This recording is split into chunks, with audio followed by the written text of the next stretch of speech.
The village of Al-Ife lay cradled between two massive, mist-shrouded valleys, making simple communication a monumental task. Messengers faced treacherous journeys, often taking days to relay news of births, harvests, or looming dangers.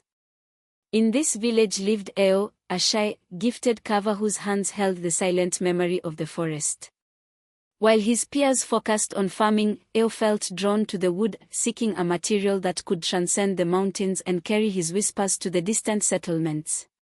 His search led him deep into the forbidden woods, where the colossal Iroko tree stood, ancient, guarded by legend, and rumored to house the spirit of Oloran's messenger. As Eo approached the mightiest Iroko, he didn't hear the wind, he heard a low, resonant hum, a gentle, sustained vibration that sounded uncannily like a mournful voice attempting to hum a forgotten lullaby. Fear twisted in his gut, but his curiosity was stronger. He knelt, pressing his ear to the moss-covered trunk. "Speak for us, little carver," the Iroko seemed to breathe, its voice echoing in Eo's mind, a complex tapestry of high and low tones. "Take a slice, fashion it not for rhythm, but for truth. Give us voice." Eo knew then that this tree was not just wood, it was the throat of the earth. He carefully took a curved branch that had naturally fallen, its surface still shimmering with a strange, dark resin. He knew this drum would not be for celebration or war. It would be for connection, a secret, sentient vessel that had chosen him to be its voice. He raced back to the village, the weight of the forest's request heavy on his soul, determined to fulfill the mysterious command. Eo spent 3 seasons crafting the drum. He stretched cured goatskin taut over the hourglass-shaped Iroko wood, using leather tension cords that ran along its body. When he finally struck the drum, the sound was not a simple beat, it was a fluid, modulating tone. By squeezing the tension cords, Eo could imitate the precise pitch changes, the glides, and the stops of the human voice. It was perfect.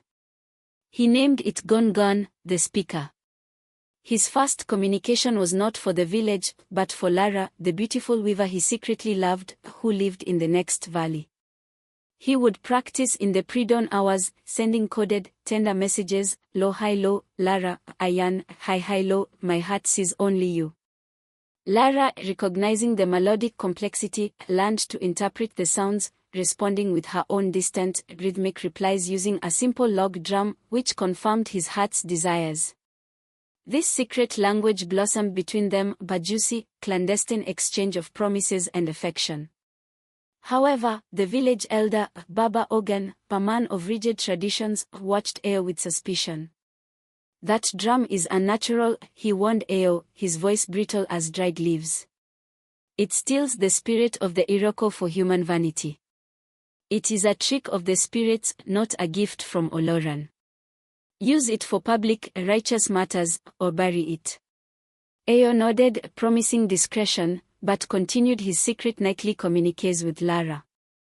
The Gon was his love letter, his most precious, personalized tool.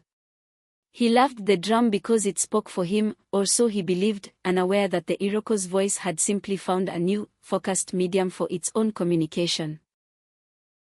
The dry season brought disaster. A fast-moving, wind-driven fire erupted on the western ridge, threatening to consume the entire valley. Panic gripped Al-Ife.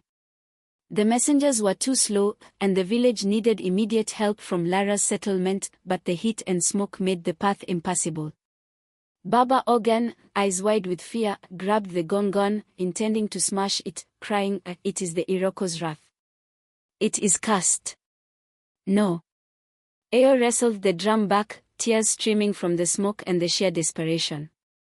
"It is our only hope." He knew he had to use it for the public warning Baba Ogan demanded, sacrificing the privacy of its intimate use. He grasped the cords, intending to speak the words, "Fire approaches. Send water and help." The moment he struck the goat skin, an unprecedented force seized his hands. The sound was deafening, the tonal range impossibly deep and vast. But the twist was this: the voice that echoed across the valley was not Eo's careful, nervous imitation. It was a thunderous, ancient feminine voice, the booming sound of the Iroko spirit itself. The voice did not say, "Fire approaches." It boomed, "The fire is sent by Ogan, the elder, who desired the sacred resin of the Iroko and refused to share the harvest with the neighboring settlement." The drum speaks the truth of the forest, not the lies of men. Silence descended, broken only by the crackle of the distant flames. Baba Ogan instantly dropped to his knees, his face white with terror as his true, selfish motive was revealed. The drum was not merely a communicator, it was a moral witness. From that day on, the talking drum was used for all public matters, but was treated with profound, chilling reverence, a sacred, inescapable truth-teller, powered by the conscience of the ancient Iroko. Thank you for watching. Please subscribe. Let's meet on the next video. Bye.